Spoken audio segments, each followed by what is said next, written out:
Mis amigas y amigos de la vida, mis amigas y amigos de Psicoanálisis y Respuesta Necesaria. Seguimos con los comienzos del desarrollo mental, los instintos y la sexualidad infantil. Habíamos quedado que habían dos categorías de instintos en el capítulo A. Hoy comenzamos con el capítulo B.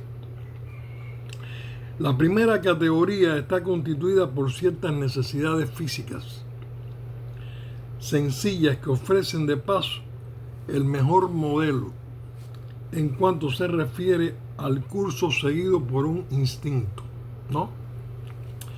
Determinadas alteraciones somáticas, es decir, del cuerpo, dan lugar a ciertas sensaciones de carácter urgente. Vayamos poniendo atención. Esta urgencia precipita un acto específico que elimina la alteración somática, produciendo el relajamiento.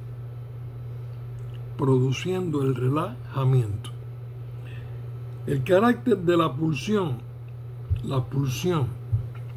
resulta especialmente visible cuando el curso normal se ve obstaculizado.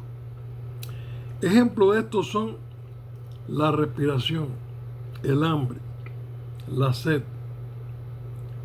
la defecación y la micción. Dado que la satisfacción de estas urgencias es vital e inmediata, los actos respectivos solo pueden ser postergados por un tiempo muy corto y su finalidad no puede ser alterada. En consecuencia, difícilmente puede haber un carácter de variabilidad en esta clase de instintos, que para la psicología tiene una importancia relativamente mínima.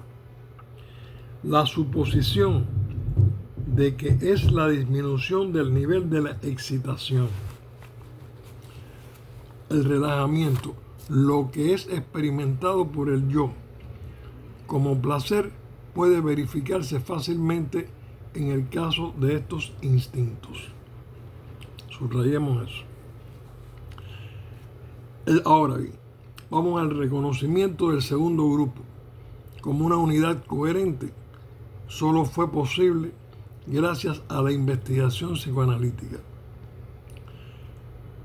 Es el grupo de los instintos sexuales.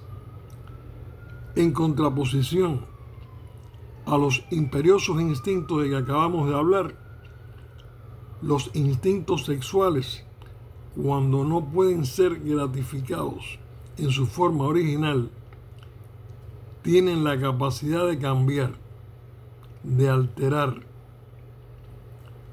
su objeto o su fin. ¿Entendemos? O de someterse a la represión de parte del yo para reaparecer más tarde de diferentes maneras y bajo diferentes disfraces. Todavía se oye repetir aquel reproche tan difundido que se hace a Freud de que todo lo explica como sexual. Esta afirmación se halla muy lejos de ser acertada, ya que Freud reconoce otros instintos además de los sexuales, pero es cierto que Freud explica como sexuales muchos fenómenos a los que antes no se atribuía ningún vínculo con lo sexual y en especial la neurosis. Hay algo muy importante que acabamos aquí de analizar y de leer. ¿Está bien? Freud reconoce que la sexualidad humana no se limita de ningún modo a los impulsos o actos que, de una manera más o menos directa, conducen al coito, y admite el campo de la sexualidad infantil. Ahí fue la gran alarma, sexualidad infantil, la gran alarma. Hoy es un hecho ampliamente conocido el que en los niños se manifiestan numerosos tipos de conducta instintiva que por su contenido son idénticos a las pulsiones que en los individuos perversos ocupan el lugar de la sexualidad normal. Es difícil, en efecto, hallar niños en los que no se observen manifestaciones de esta índole. Parece por todo ello menos apropiado el plantear hoy la cuestión acerca de si existe una sexualidad infantil que esta otra. ¿Cómo es posible, preguntamos, que un fenómeno tan evidente como la sexualidad infantil no haya sido advertido antes de Freud? Repito, ¿cómo es posible que un fenómeno tan evidente como la sexualidad infantil no haya sido advertido antes de Freud? Es decir, que hayamos transcurrido siglos y siglos y siglos. Señores, hay muchas preguntas que necesitan respuestas necesarias. Esta asombrosa omisión constituye uno de los ejemplos más importantes de represión. Represión. Uno de los mecanismos más importantes dentro del psicoanálisis, la represión, lo que usted reprime y lo que usted olvida, lo que está sedimentado como si fuera un cemento, o como se dice el hollín de la chimenea. La chimenea está llena de hollín y hay que deshollinar. ¿Por qué da Freud el nombre de sexuales a estos fenómenos infantiles?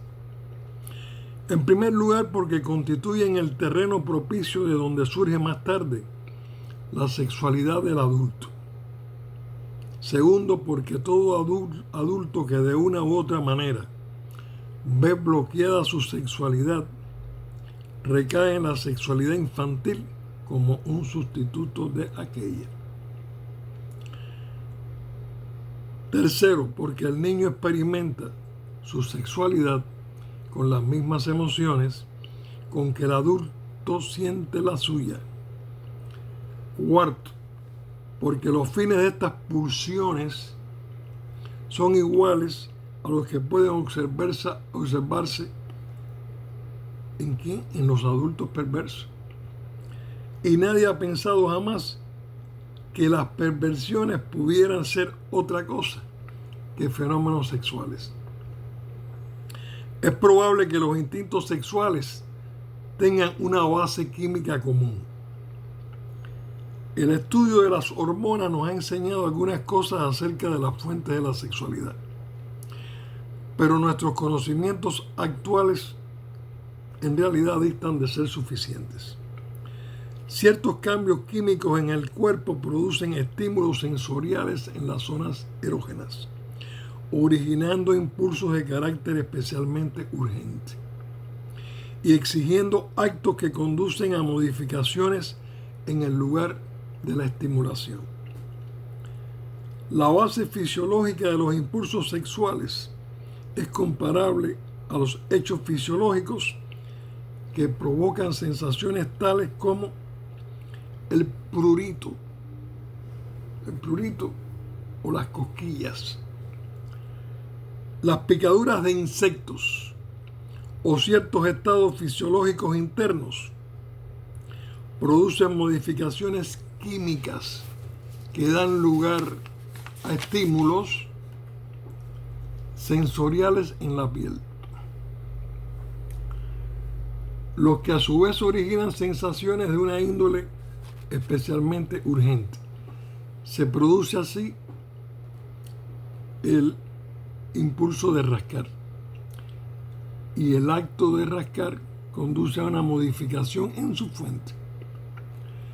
Sin embargo, si bien el hecho de rascar, dice, puede deber su eficacia al cambio que produce en la afluencia de sangre al área del prurito, surge la impresión de que constituye el remanente biológico de un reflejo mucho más profundo, que es también de importancia básica para las descargas sexuales.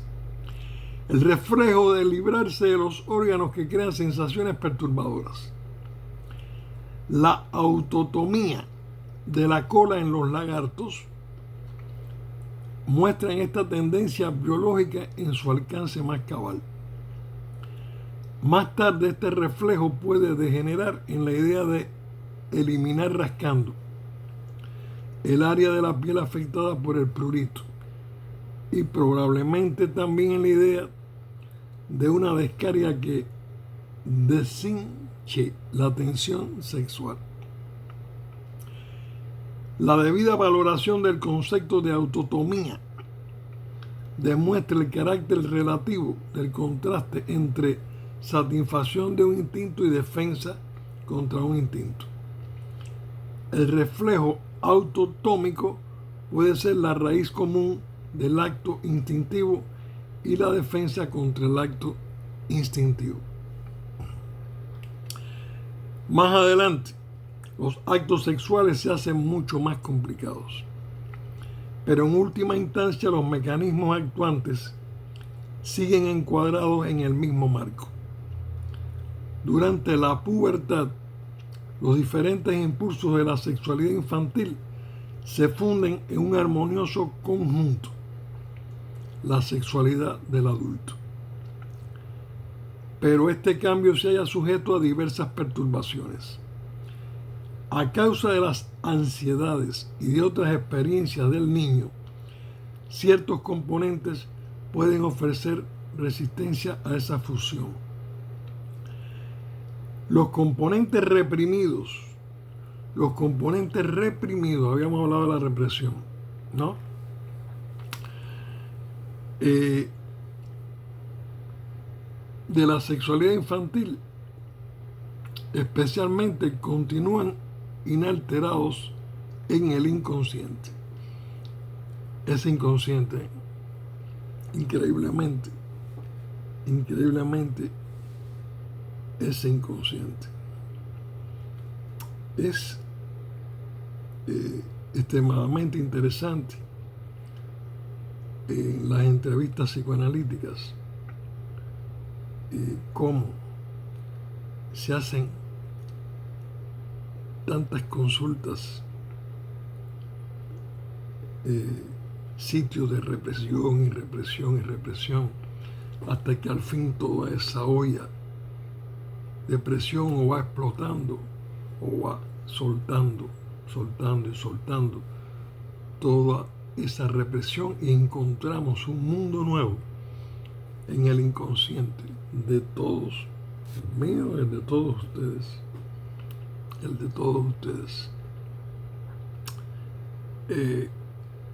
cómo nos resistimos. Qué interesante ese mecanismo de resistencia.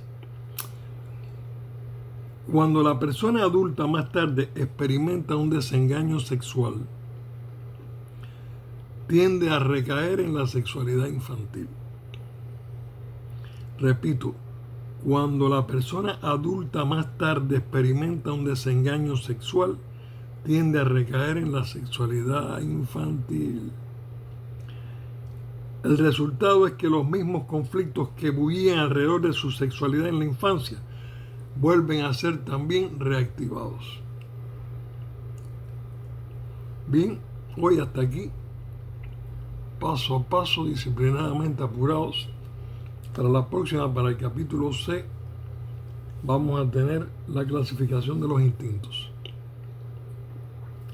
Vamos a ir de una manera, pudiéramos decir, aprendiendo a montar este caballo de una manera inteligente, sin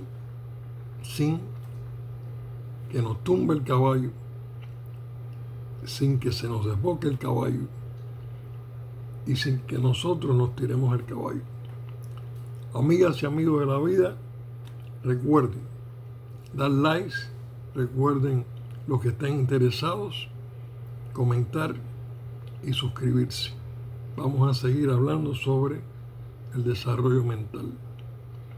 Es hora de que pongamos también atención a nosotros para poder en toda esa, pudiéramos decir, fantasía pantallal que estamos viviendo, poder descubrir cuánto nosotros reprimimos de nuestras propias realidades. Les deseo un día maravilloso. Y acuérdense en que todos estos esfuerzos psicoanalíticos han sido ¿para qué? Para encontrar no solamente respuestas necesarias, sino para dar alivio a todos los pacientes en el mundo que tanto han sufrido o que sufren diariamente por diferentes cuestiones, unas más graves, otras menos graves. Pero hay que empezar a coger el caminito desde los comienzos para poder ir entendiendo después de una manera simple, cómo podemos nosotros crecer y ser maduros y poder tener una sociedad que no esté tan enferma, o a veces tan analfabeta, o a veces tan deprimida. Los quiero.